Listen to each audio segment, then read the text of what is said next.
اللہ کے نام سے شروع جو بڑا مہربان اور نہایت رحم کرنے والا ہے۔ اس ویڈیوز میں ہم آپ کو دکھائیں گے کہ عزاداری کے اندر کیسے ملاوٹ ہو رہی ہے۔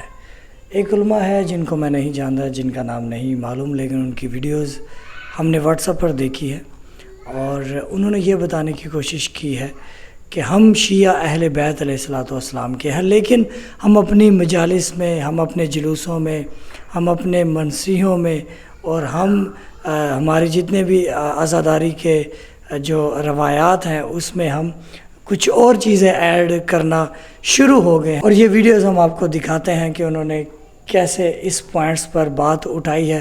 کیا ان باتوں کو آپ سمجھتے ہیں کہ نہیں؟ اگر نہیں سمجھتے تو یہ ویڈیو دیکھیں گے اور آپ بھی سمجھیں گے اور یہ کیا کہنے کی کوشش کر رہے ہیں۔ تو ویڈیو کا آغاز کرتے ہیں۔ اور جوانوں کے حوالے پیغام کر رہا ہوں، یاد رکھیے گا یہ ایک پوری سازش ہو رہی ہے کہ جو آپ کا نصاب مجلس ہے اس کے خلاف بول کے ذہنوں کو خراب کیا جائے۔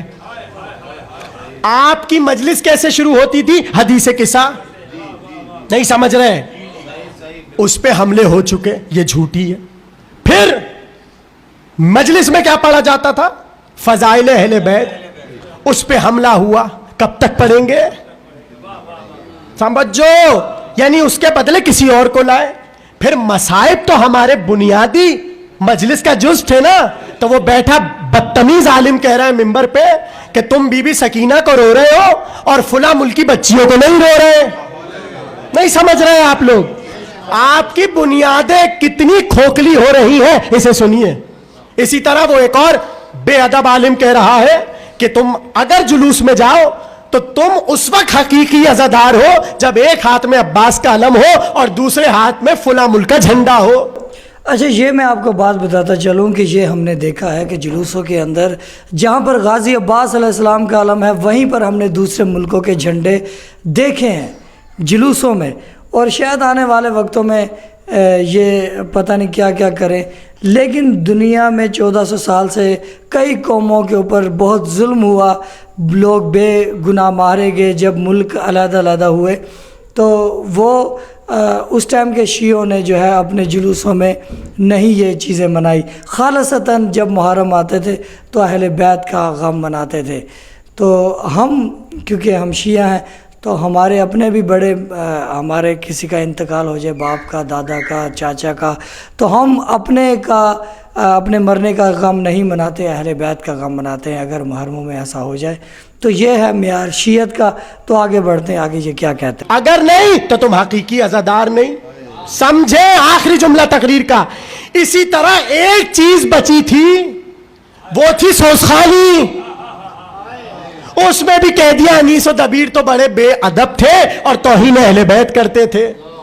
کچھ سمجھ رہے نہیں سمجھ رہے؟ یعنی پورا آپ کا نصاب برباد کر کے رکھ دیا۔ اب بتائیے کیا پڑھیں؟ فضائل ہم نہ پڑھیں، مصائب میں ہم فلسطین کی بچیوں کو روئیں؟ بولے نا اگر سمجھ رہے تو۔ اچھا، انیس و دبیر کو اس لیے نہ پڑھیں کیونکہ انہوں نے توہین۔ اب کیا پڑھیں؟ نہ فضائل پڑھیں، نہ مصائب پڑھیں، نہ انیس و دبیر، کیا پڑھیں؟ حدیث قصہ بھی نہ پڑھیں۔ اچھا، علم بھی ہٹا دے، کیوں؟ یہ دیکھیے گا، یہ اس کی قسم کھا کے کہہ رہا ہوں، یہ دن دور نہیں ہے کہ ان عزاخانوں میں آپ کو جھنڈے نظر آئیں گے، اور یہ دن دور نہیں ہے، آپ اپنی آنکھوں سے دیکھیں گے۔ جس طرف چل رہی ہے بات میں اس کے مطابق کر رہا ہوں۔ خبردار ایسی باتوں سے محفوظ رہیے۔ جو بزرگوں سے عزاداری آئی ہے اسی عزاداری پہ رہنا ہے اور اسی پہ قائم رہنا ہے۔ ختم ہو گئی بات۔ کہتے نہیں فضائل اہلی سے توحید کو خطرہ ہے۔ آپ اپنی توحید اچھی کیجئے، علم کلام پڑھیے، اچھے طرح علم کلام پڑھیے اور اپنے مجمع کو چلیے۔ فضائل آپ نہیں پڑھتے، اللہ ہی کے فضائل پڑھ دیجئے، کچھ تو پڑھیں۔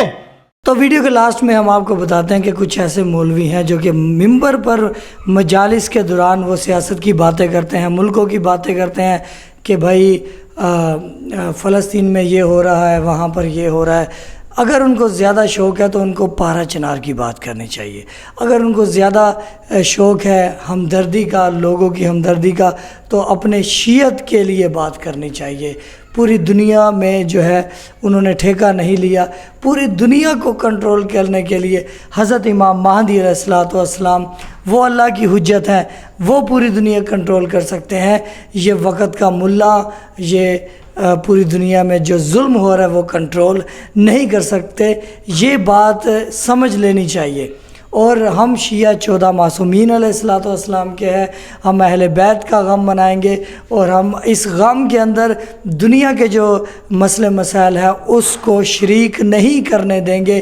اس بات پر کیا آپ متفق ہیں, یا کہ آپ کہیں گے کہ نہیں جی فلسطین کا اور یہ غزہ کا اور ادھر ادھر کی باتیں, اس کے اوپر ہمیں جو ہے اپنی عزاداری میں ان کو ایڈ کرنا ہے, ہمارے جلوسوں میں ہم نے ان چیزوں کو ایڈ کرنا ہے, تو ہم پھر نئی جنریشن کو اور پوری دنیا کو کیا ہم پیغام دیں گے؟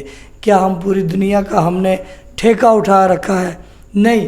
ہم جس دعائے پاک سیدہ ہیں, ہم امام حسین علیہ الصلوۃ والسلام کے عزادار ہیں, ہم 14 معصومین علیہ الصلوۃ والسلام کے عزادار ہیں. ہم نے ان کی عزاداری کرنی ہے, اور دنیا کے جو مسئلے مسائل ہیں اور دنیا کی جو سیاست ہے اس سے ہم نے دور رہنا ہے. ہمارے مولا نے احادیث میں ہمیں کہا کہ یہ جو دنیا کے معمولات ہیں ہمارے شیعہ ان سے دور رہیں, کیونکہ پوری دنیا میں جو ہے وہ ہم اس کو نہیں, ہمارے اختیار میں نہیں ہے. تو جو ہمارے اختیار میں ہے ہم وہیں تک رہیں, تو اسی میں میرا خیال ہے کہ ہماری بہتری ہے. اور کیونکہ عزاداری دنیا اور آخرت میں ہماری رہنمائی کرے گی. ہم مولا علی علیہ الصلوۃ والسلام کا جو نعرہ لگاتے ہیں نا, یہ مولا علی علیہ الصلوۃ والسلام کا نعرہ یہی پوری دنیا میں تبلیغ ہے. پوری دنیا کے لیے یہ نعرہ ہی کافی ہے. یہی یعنی کہ سب کچھ اس نعرے کے اندر ہے. اور نعرہ حیدری, امام حسین علیہ الصلوۃ والسلام کا لبیک کا نعرہ, یہی پوری دنیا کے لیے کافی ہے. تو یہی تو آواز ہے حق اور باطل کی, یہی تو آواز ہے لبیک یا حسین. ظالم اور مظلوم کے جو فرق ہے یہ لبیک یا حسین ہے, نعرہ حیدری ہے. تو ہمیں ڈیپ میں سیاست میں نہیں جانا چاہیے.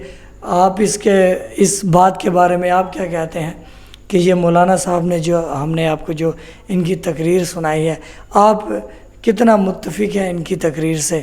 ہم اپنی رائے دیں تو ہم تو اس مولانا کی باتوں پر متفق ہیں. آپ بھی کامنٹ سیکشن میں بات کریں.